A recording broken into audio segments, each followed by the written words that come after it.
what is it really costing you? Hey, legends, it's James Russell here. And every week in the Time Rich Tradie, we find out what it takes to build a trade and building empire, get you off the tools, out of the day to day, and hopefully not spend 80 hours a week doing it. If you like what you hear, subscribe to get more juice. And today we have the absolute pleasure of having Jim Schneider with us from Schneider Constructions, all the way over from Virginia in the USA. And he's built an amazing construction business that's not only built on its quality, but he's built a profitable empire that is scalable. And that's something we really want to talk to Jim about today. So thank you so much for being on here today, Jim, at whatever time in the evening it is and whatever time it is in the morning for me. So yeah, really appreciate it. No, thanks for asking. Awesome. So one of the things we spoke about when we were chatting was around what does it really cost you and other builders when you have a change order, or as we call them in Australia, a variation in a job? And how do you take these calculations into account to make sure that you're always running at the right profit when you're quoting? And talk to me a little bit about how you got there in the first place, Jim. I think at the end of the day, what's really important is I think so many construction companies, mine included, go through that evolution of, if you have money in the bank, you think you're making money. And that's not true. You've got to learn how to manage your work in progress adjustment to find out how much money you have is actually your money so that you can identify what your true profit and loss is. You can evaluate your balance sheet. When you start running into variances, if you just back up before you even have a variance, when you start the actual, the quote for your construction, I think it's really important that you understand what your overhead is. You have to understand what your cost per job per day is. All of those things are really important components to make sure that you are pricing your projects appropriately. So it's not a cost of goods sold plus a multiplier. You've got to identify what your overhead is, and that is what you have to margin. And let's just work back. So the cost of job per day, right? Just break that down just a little bit. I know there's some calculations behind this, but just break that down a little bit for our listeners about what that actually looks like. What do you mean by cost of job per day? Yeah, so cost per job per day is what it costs to open the doors. So it's basically your overhead divided by how many jobs that you have, how many projects you have under construction at any given time. And so you have to figure out how many jobs and the duration of those jobs, because you're going to have your fixed expenses, which is your overhead. And then you have to identify what each one of those jobs is costing you. Now, if you're doing new construction and you're only doing a certain size home and your contract values are all pretty much the same, it's a relatively easy calculation. If you're building new homes and you're also doing remodels, like for us, it's a little bit more complicated because you have to modify it a little bit more, because we could be doing a $3.5 million new construction project, or we could be doing a $150,000 remodel.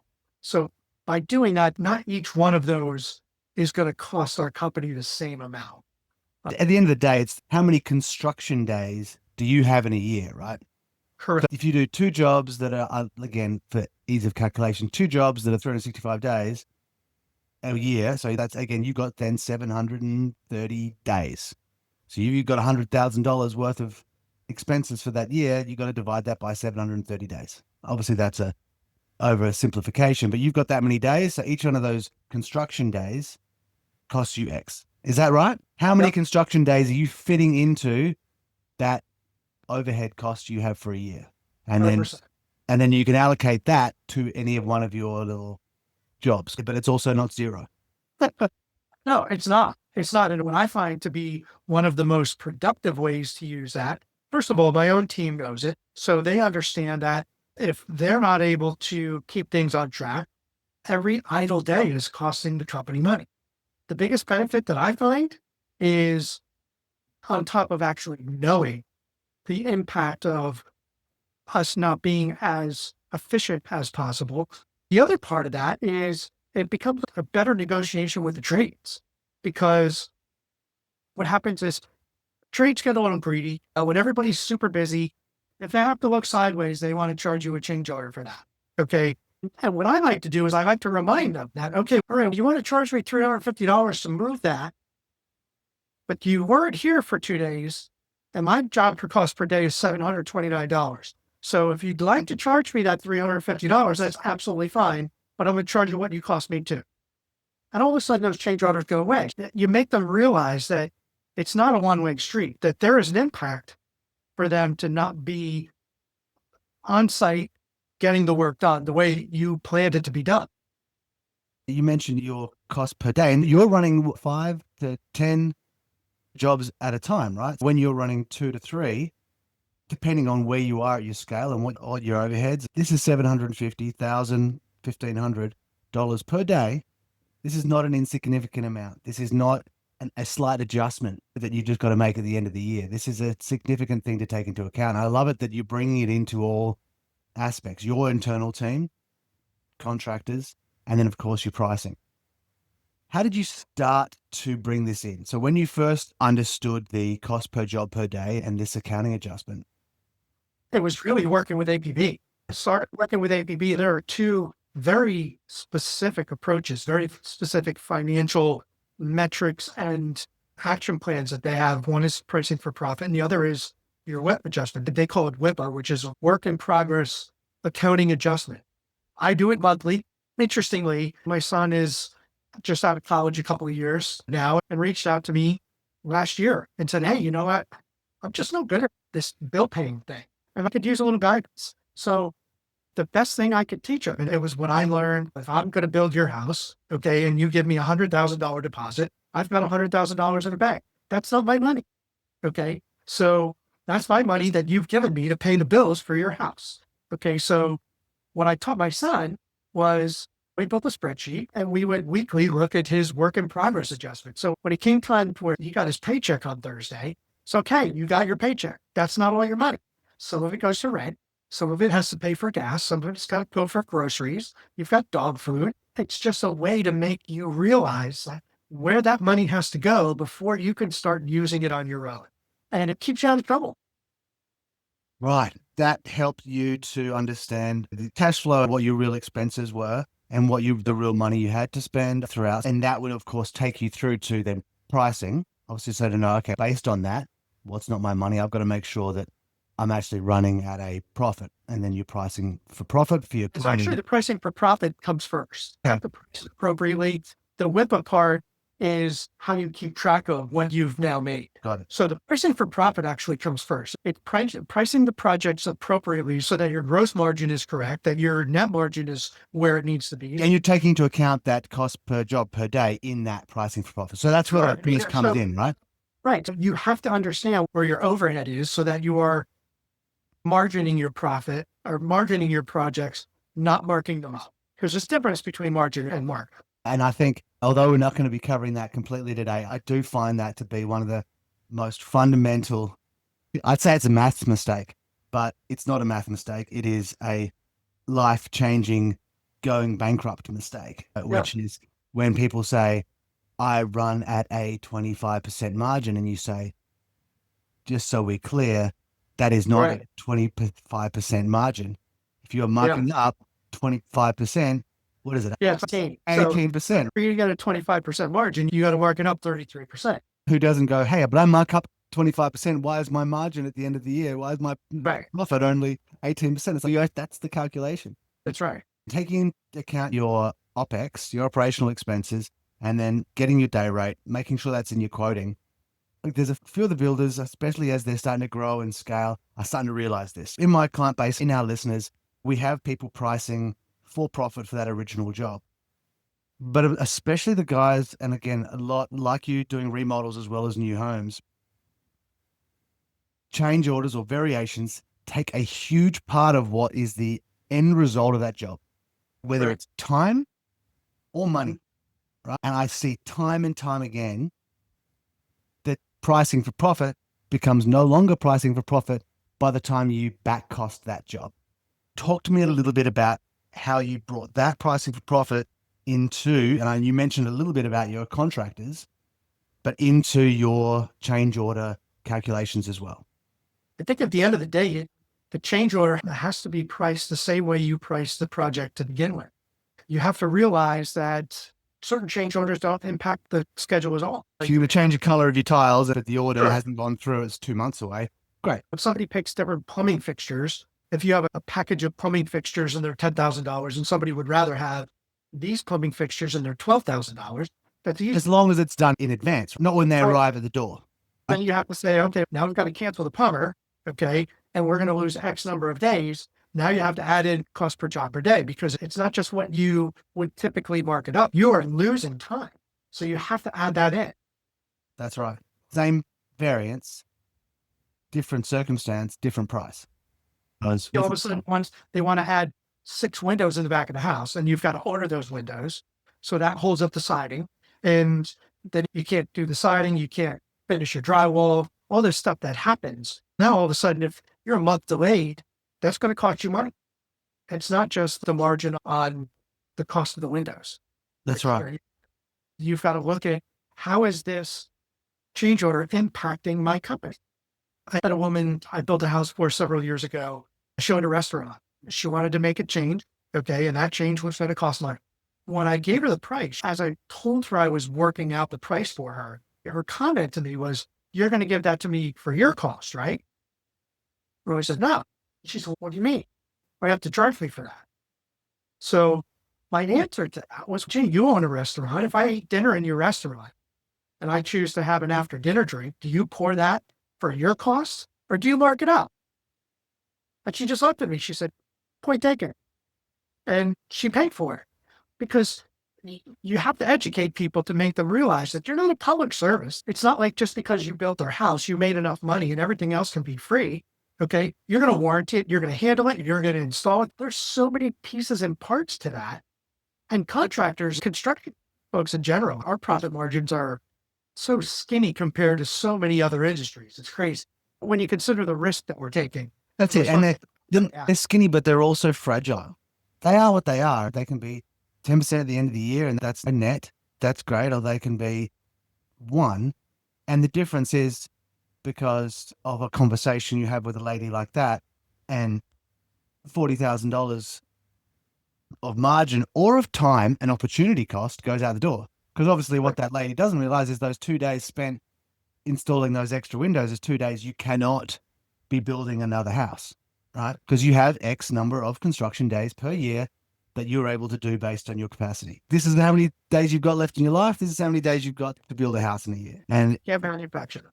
That's it. And so it's a respect thing. It's respecting that time. And my understanding is you actually putting that as an internal calculation line item for your cost, your margin, or your markup. If there's any delays, they delay times your daily rate put in there, and that's your total cost. Well, as with any business, there's nuance to anything. But there's always a situation where you can choose to modify it or adjust it if it makes sense for that particular moment. You have to start there. That's your baseline. From the other side of this as well, and I speak to contractors about this too, there are some things that the small items that you can charge more, you'll end up charging more markup on, and the larger items you'll end up charging less. And again, that's a choice. That's just how the cookie crumbles. But again, you've got your baseline. You understand the daily day cost. You understand what that markup. Then yes, one of these change orders you might be able to do with slightly less, but you know that you've now got a deficit. You've got a cost to make up for, and you can do that. If I go to dinner and I order a $20 bottle of wine, and it's good, but somebody else recommends the $300 bottle of wine, and we get that next. Okay. When I get the bill, I'm tipping on $320 wine because you know what? It was not any harder for the waiter or waitress to bring that $300 bottle of wine than it was to bring the $20 bottle of wine. It's the same effort, okay? But one is more. So the etiquette is you pay for what you tip on what you bought.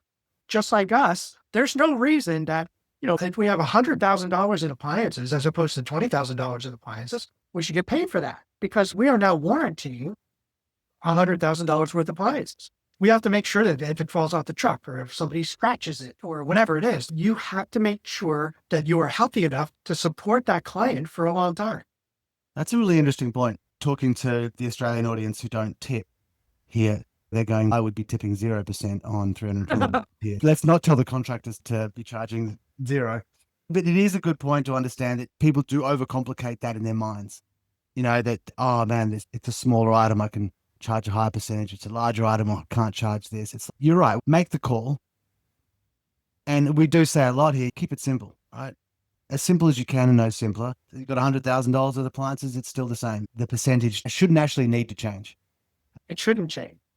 Obviously, you've been doing this for a while. And where have you found to be the hardest or the biggest challenges you've had implementing this, both the pricing for profit and these variations, and how have you overcome those? I think that the hardest thing these days is that there's so much information out there that people price check everything. And through no fault of their own, they don't understand what goes into everything. With a couple of keystrokes, they think they know what they've asked you for. And you give them a cost, you give them a change order for the fireplace. They say, whoa, wait a minute. I went online and that fireplace, you're charging me X, that fireplace is 25% of that. It doesn't install itself. Okay. The gas line that has to go to it doesn't magically happen. You have to pay a plumber to do that. And then you saw it, what you're seeing is the cost of the firebox, but you need a flue pipe for that. And then you need a cap for that. And you need a chase out of the roof for that. And that requires siding and roofing and flashing. And they don't understand it. It's educating them, not being frustrated, not being angry, not taking it personally. It's really just understanding that, again, through no fault of their own, they just don't understand. They don't know what they don't know. So it's our job to educate them so they understand the value of what they're getting by hiring us. If not for that, they could sit behind their computer and do everything they could just stroke their keys and everything would magically happen. That's right. Get teleported in there with everything. It's not Amazon, press one click delivery and it comes installed the next day in their wall. I think that's one of the things that hurts us. I use the Amazon analogy a lot because people can sit at their computer. I do it, something to click, and by the end of the day, batteries are at the door. That's crazy. It's crazy that can happen. But what happens is people think that if it happens there, it can happen here. There's a human element here where you're not just delivering a commodity and delivering it, you are actually creating something that for the design folks like us has never been done before. No, it was a prototype. It's interesting. I have quite a few clients who used to always just have their project list on their website. And I'd suggested to them, a house is not something you click your fingers and boom, that's it, and you're selling that product. It's a process. Hang up an iPad out the front of the site and put it on time lapse.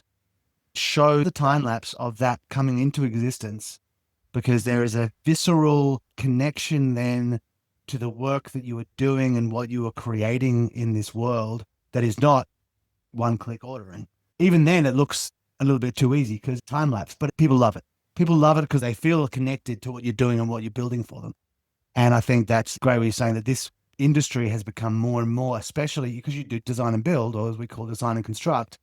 When you're the front man, when you're the first person they're talking to, you are their educator, you are their coach, you're everything that is needing to teach them what this is. When there's not an architect in front of you doing it, then it's you. And that's your job now. So welcome to building coaching, Jim. That's who you are. You're Virginia's builders coach. Look at that. I spoke at the Builder Show 2 years ago, but the topic that I spoke to was how to sell, design, build to today's custom home buyer. And a good portion of it was really talking through the process of that, taking someone's idea that's in their head, what comes out of their mouth, what goes in my ear, and then what we actually create. And they could be different things. And there's a lot of reconciliation and a lot of creation there. But at no time is it a cost per square foot thing, because it's just, again, you're building a prototype.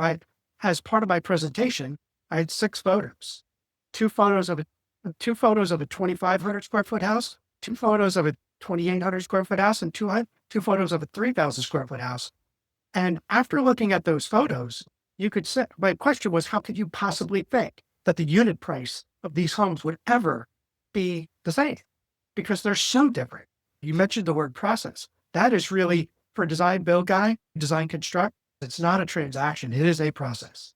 And Again, I'll go back to the education thing. It is our job to educate people as to what that process is, set that expectation, make sure that they understand there's the building part, but the upfront part, the pricing part is in most cases a harder education to convey because there is nothing tangible. There is nothing there yet. For example, I was recommended by a client. I happened to be remodeling their home. Guy was a doctor, recommended me to one of his associates. And I went over and looked at this home. And it was a house that he wanted to buy. And he wanted to know how much it would cost to do the things that he wanted to do to it. And we walked through. He had surgery in the afternoon, so he was a little bit hurried. And we're walking through and he said, I want to do this. I don't want to do this. And then I want to do this over here. Halfway through this meeting, his wife walks in with their 3-year-old and undoes everything he just said. No, don't you remember? We said we wanted to do this. We don't want to do that. Oh, honey, don't fall down the stairs and shit. It was chaos. And at the end, he looked at me and he said, so what do you think? And I said, based on what we talked about, you're probably looking at somewhere around a $750,000 investment. He said, okay, great. Put that in writing because I'm going to get 3 quotes. I said, whoa, time out. I said, that's not something you put in writing. I said, I'm giving you my sharpest dart at the dartboard. I said, we have a pre-construction agreement that we sign our clients to. And that's the only way to get a real number. I said, other than that, you're wasting everybody's time. And he was a little put out. He said, well, I don't want to waste your time. I said, no, you're not wasting my time. You're wasting your time. I said, because there's no way for you to take that conversation that we just had and convey it to 3 different builders and get 3 numbers that you can compare. And he just looked at me. Because he was prepping for surgery later that afternoon, I looked at him and I said, let me ask you a question. My elbow hurts. How much is it going to cost me for you to fix it? He just looked at me. And I said, not enough information. And I never heard from the guy again. Yeah. But this is about valuing the time and the information taken to be able to run the process of building. And this is working back into the name of this podcast, which is what is it really costing you, right? Understanding that again, this is not Amazon, that there is this base cost and you need to understand that and value your time, understand the value of your time and what you're doing in order to educate the client and educate your trade and educate your team. I think I'd like to finish on that. There's maybe one number we have been talking about, which starts off with our cost per job per day, which is what it is for us to be here and be able to take that into our world. But then to go, okay, for that, what is that? That is impacting our quoting originally, is impacting the way we deal with our trades, the way we deal with educate our clients, and of course our change orders, which again, every time that happens, we have to take that with the same seriousness as we do our quote at the beginning. And the number of change orders I'm sure you've seen in your world that, oh yeah, it happens within a 5-7 minute little moment on site. No one takes a breath. And that just has whittled down that fragile profit margin immeasurably. And so I think if anybody can take away from that today of value your time and make sure it's put into that number. There's a lot more out there about this and they can check out the APB to see that same thing, but cost per job per day, that has made a big impact. It's a very real number. That's what it's going to cost us, whether we're working or not. That's a number. But those are our fixed expenses. So we have to be pricing our project appropriately to be able to cover that so that we're hitting our profit goals. Thank you so much for joining us today, Jim. Really appreciate it. And to listeners, if you know a contractor or builder who is losing margin and going backwards because of not knowing this number, then share it, get them to subscribe, and we'll catch you guys next time.